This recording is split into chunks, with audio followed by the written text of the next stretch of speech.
Thank you very much. Good morning. Guten Morgen. I hope I pronounced it right.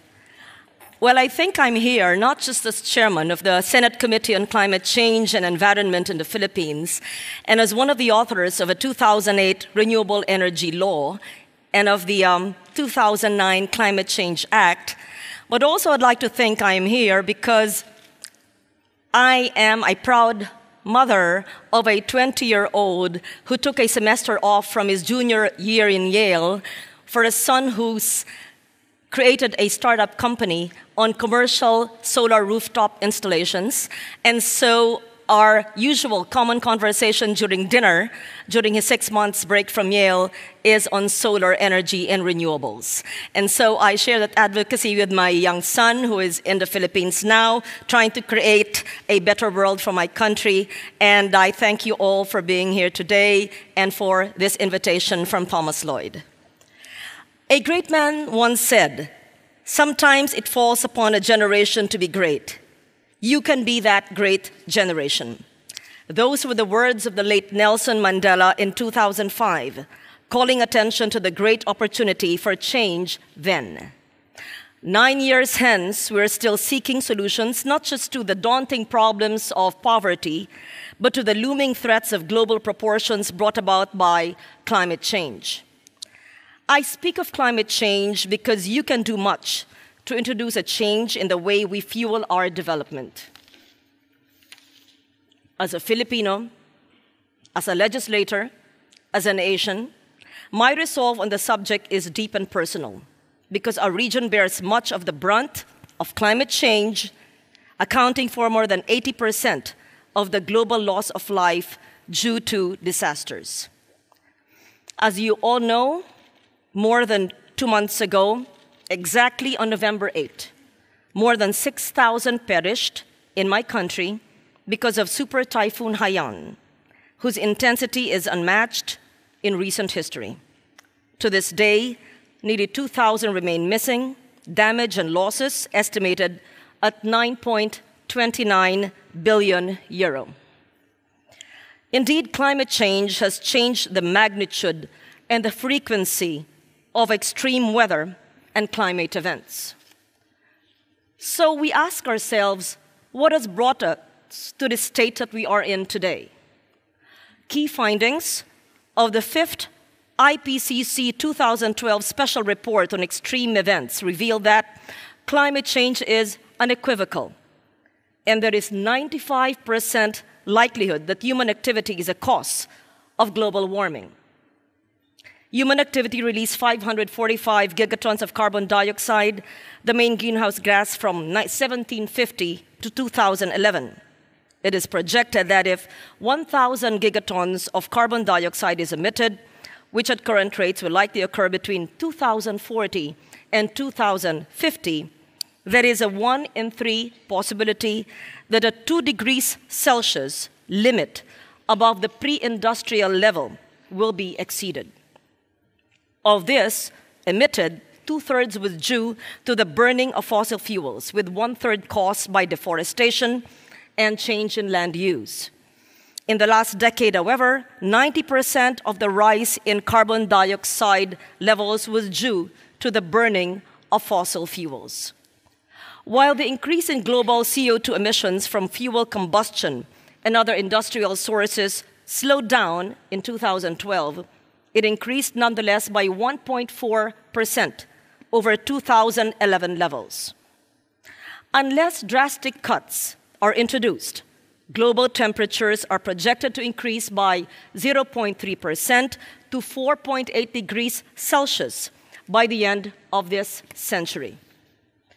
For Asia, the Asian Development Bank's key indicators for Asia and the Pacific noted that the increase in carbon dioxide emissions could rise to 10.2 metric tons per capita by 2050 if interventions to reverse the trend are not introduced. A cursory look now just proves that the 4 degrees Celsius world, which may have seemed impossible 20 years ago, is not far off today. The IPCC fourth assessment report suggested that a 1.5% to 2.5 degrees Celsius increase in global mean temperature from pre-industrial levels threatens extinction of at least 1/3, or 30%, of all species, the flora and fauna of our world. Climate change threatens food security, as you know, as crop yields are estimated to decline by 19% in Asia towards the end of a century. And rice yield in my country is projected to decline by 75% if nothing is done. A 4-degree scenario doubles these impacts. A warmer temperature also threatens public health. This could lead to the surge of diseases like malaria, dengue, cholera, typhoid, and communities that have been displaced by disasters will most likely be exposed to these health threats. A study by the World Health Organization reveals that the most apparent effect of climate change in the Philippines was a sudden increase of all these diseases when we experienced, more than 15 years ago, what we call the El Niño phenomenon. All told, a 2 to 4 degrees Celsius rise or a warmer Earth are indeed a cause for alarm. Thus, it is but imperative to increase one's resilience to the impact of climate change. Notwithstanding the challenges recently faced by the Philippines, the UN's Global Assessment Report on Disaster Reduction acknowledged that it has shown improvement in its disaster risk reduction and management efforts, particularly through increased budget allocations. The allocation for DRR investments in the national budget has increased from 1.4% in 2009 to 2.1% in 2011. And now, in the 2014 budget, it is mainstreamed in every department of government. In the Philippine government's 2014 budget, what we used to call the Calamity Fund is now known as the NDRIMC Fund, the National Disaster Risk Reduction Management Fund, and can be used for pre-disaster activities. The Philippines' growth has been surprising economists, as it registered 7.7, 7.6, and 7% growth in the first 3 quarters of 2013. And despite the devastation of Typhoon Haiyan, the Philippines National Economic Development Authority, or the NEDA, sees the country's growth to be in the 6.5 to 7.5% range for this year. The World Bank likewise forecasts a 6.5% growth rate in 2014, especially with the timely reconstruction of communities affected by Haiyan and the 7.2 magnitude earthquake in central Philippines. We remain optimistic, especially with the immense support we receive from our international partners, the European Union, and the member states and countries from around the world. By and large, the Philippines, despite everything, has been undeterred, has risen, and is still continuing to do so from the ashes of Haiyan. So, what more can we do to build resilience and to mitigate and perhaps adapt to the changes of extreme weather events and climate change? The level of carbon emissions is essentially defined by the development and economic growth strategies pursued by countries. This brings me to my call for low emissions development strategy. This is where you can make a valid contribution to the growth of economies and to the sustainability of our planet. Clean technologies, which is actually the theme of today's Congress, plays an invaluable role in sustainable development. Developed countries, which account for a significant part of carbon emissions, need not just be developers of clean technologies, but users as well. You cannot sell what you reluctantly use. Perhaps Germany's experience in renewable energy is astounding, and worth noting is the fact that the share of renewables in Germany's energy supply has increased from 6.4% in year 2000 to over 25% in 2012. We can learn from its wide range of experiences in clean energy development and use. According to the ADB, clean energy investment has been growing in the Asia-Pacific, attracting 74 billion euro of investments in clean energy for 1 year alone in 2012. The Philippines, definitely a very minor emitter of greenhouse gases, adopted a voluntary GHG emission reduction target of 5% by 2012 from its 1990 levels. From 96 in 1990, this has grown to only 159 metric ton carbon dioxide equivalent in 2010, or only 0.31% of the total global greenhouse gas emissions in 2010. Notwithstanding, the country is doing its share in addressing climate change realities, because as an island and archipelagic nation, we are always in the top 3 in the most vulnerable nations in the world, but we are one of the least emitters in terms of GHGs. The Philippines is also a leader in the use of renewable energy. In fact, the second in geothermal use. To scale up renewable energy development and address a country's growing power needs, landmark laws like the Philippine Biofuels Act, the Renewable Energy Law were enacted. We have the Climate Change Law, the National Disaster Risk Reduction Management Act, which have been called by no less than UNISDR in Geneva as the best laws in the world. Early estimates indicate that we have more than 200,000 potential renewable energy resources that remain untapped. The country's national renewable energy program has set out aggressive targets on renewable energy development from 2011 to 2030, aiming to nearly triple our existing capacity of 5,369 megawatts to 15,304 megawatts by the year 2030. On a per-technology basis, the targets are 75% increase in geothermal capacity, 160% increase in hydropower capacity, 277 megawatts additional for biomass, 2,345 megawatts additional wind power, and an additional 350 megawatts for solar. Our plan also seeks to develop the first ocean energy facility in the country in the medium term. We have the legal framework that provides the necessary policy mechanisms: the feed-in tariff, net metering, renewable portfolio standards, green energy option, renewable energy market, and other fiscal incentives like income tax holidays. Of course, there have been challenges in our efforts to fast-track the development of our renewable energy resources more aggressively. Impacts on electricity pricing have been a major consideration among our regulators, particularly as we have already one of the highest electricity rates in the world. Recent events, however, have shown that conventional energy, which traditional views seem to favor, does not and cannot guarantee low electricity rates.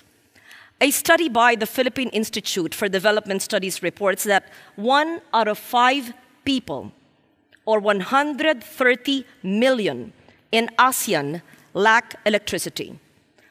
The same study said that 16 million Filipinos still remain to have no access to electric power. And this is a market that can very well benefit from renewable energy development in our region. You, as providers of clean technology, however, I ask you to not only bring clean technologies to our country, but also to help us develop our capacities to develop and to maintain them. As disaster risk reduction is everybody's business, a more visible action from the business community is required. It is not enough to offer clean technology solutions. You need to make these technologies available, especially to developing countries like the Philippines, with the long-term survival of these countries in mind. A massively decimated market will not allow businesses to thrive. It is therefore in the private sector's best interest to strengthen its support to climate action and DRR initiatives.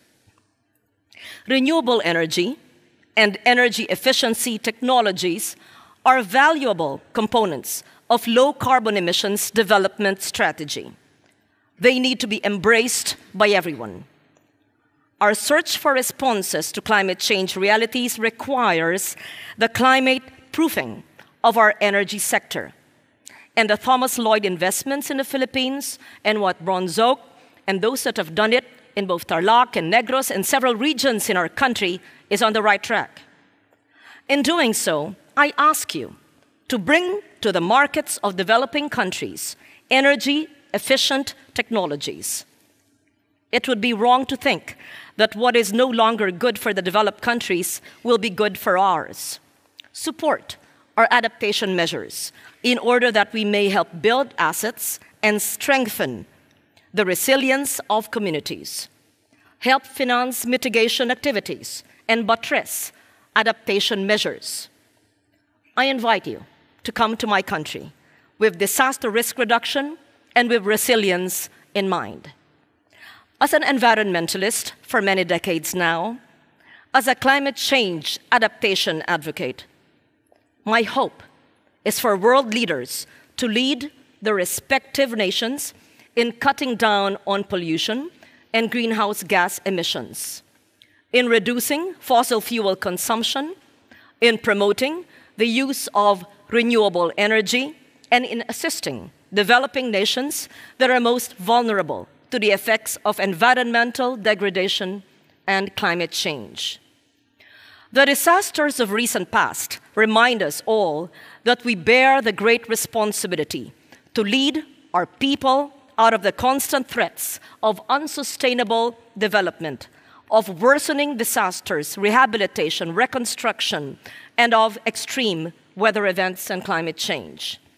Let it be said that in our time and during our watch, guided by our gift of wisdom, of intelligence, armed with privilege and position, and driven by the desire to make this world a better place, we did our share. And maybe, just maybe, we can claim to be that great generation which has paved the way for change to happen, not just for ourselves, but also in dedication to the generations to come. Thank you very much. Mabuhay.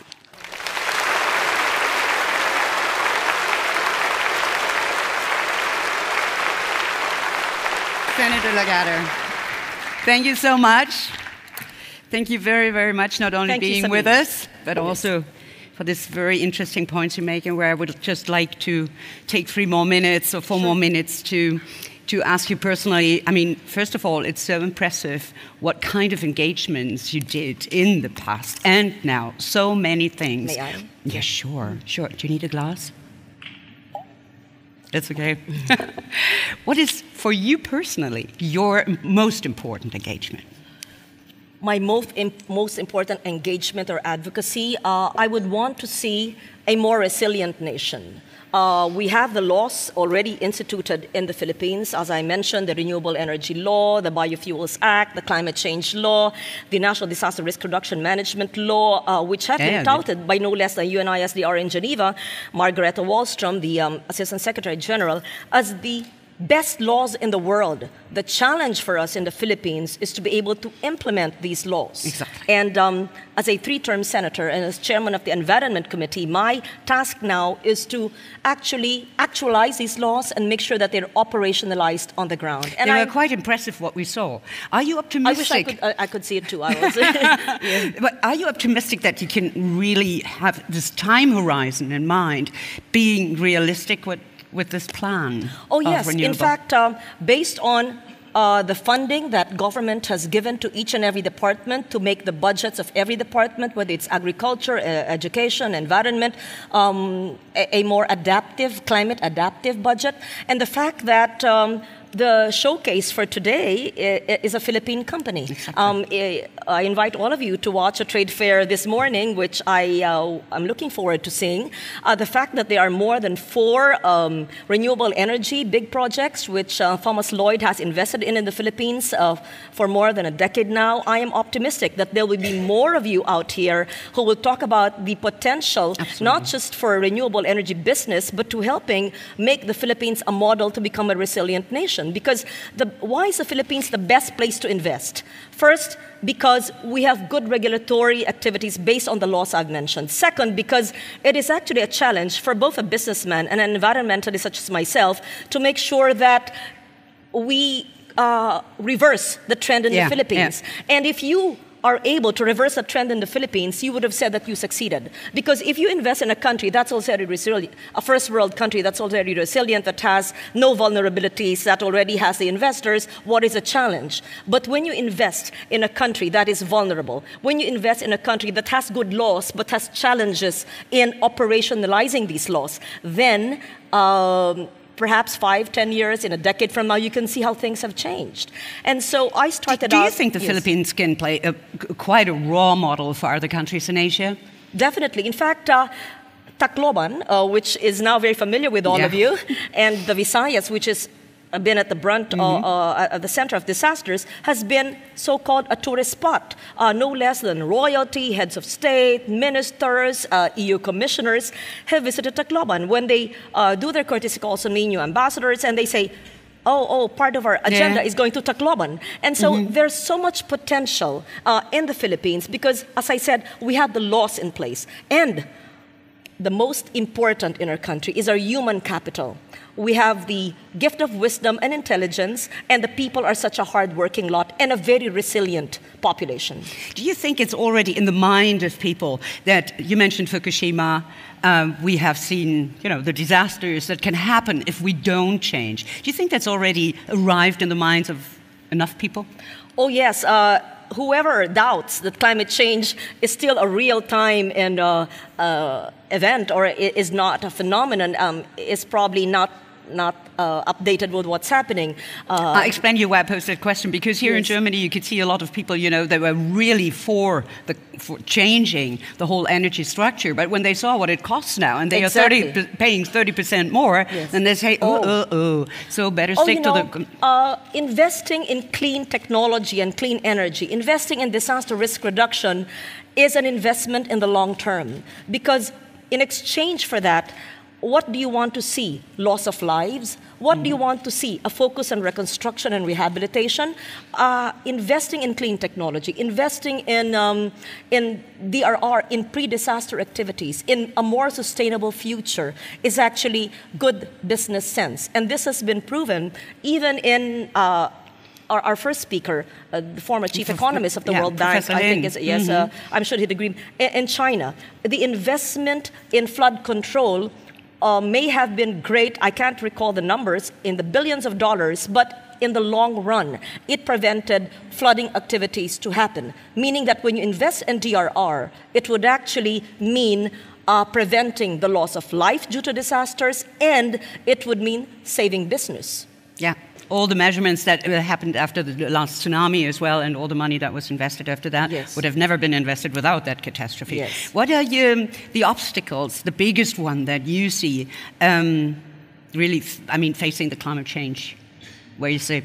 The obstacles insofar as climate change is concerned? Well, first of all, it's a natural hazard. And so it's difficult to say that we will be able to combat it. But through mitigation efforts, through adaptation of countries that are actually vulnerable, through operationalizing laws and actually funding it, and for the community of nations to actually help each other. I would see that the biggest obstacle really is for the Green Climate Fund to be actually funded. I was in Copenhagen in 2009. There was so much talk. After Copenhagen, there was Durban. Every year, they talk. It's so much talk around over. And my question now, it's 2014. Has a Green Climate Fund been activated? No. I challenge developed countries and those who cause the pollution of our planet and of our Earth to actually put their money where their mouth is and to allow small island states, to allow vulnerable nations to access the Green Climate Fund, which has been committed more than 5 years ago, and to operationalize it. But we are not going to cry over spilt milk or to be in the Philippines. We authored the law called the People Survival Fund. I'm actually the sponsor of that law, and we actually funded it with our own little budget within our own budget while waiting for the Green Climate Fund to be operationalized. And no less than our Department of Finance has recently launched the Disaster Resiliency Fund to be able to access funding for resilient communities, for vulnerable communities to become more resilient. But on the global stage, we're waiting for the Green Climate Fund to be operationalized so that not just the Philippines, but many nations that need that support. But then again, what's the way forward? The way forward really is what this Congress is all about, clean technology. And I laud you, not because you invited me to speak, but I laud you for the strides that you're doing. But it's quite clear that you call for less talk, more action. More action. The time is right now to do it. Thank you very much, Senator Lagarde. And if I may, it makes good business sense to be sustainable and green and to embark on green technology. That's why everybody's here, I think. Believe it. Thank you once again very much.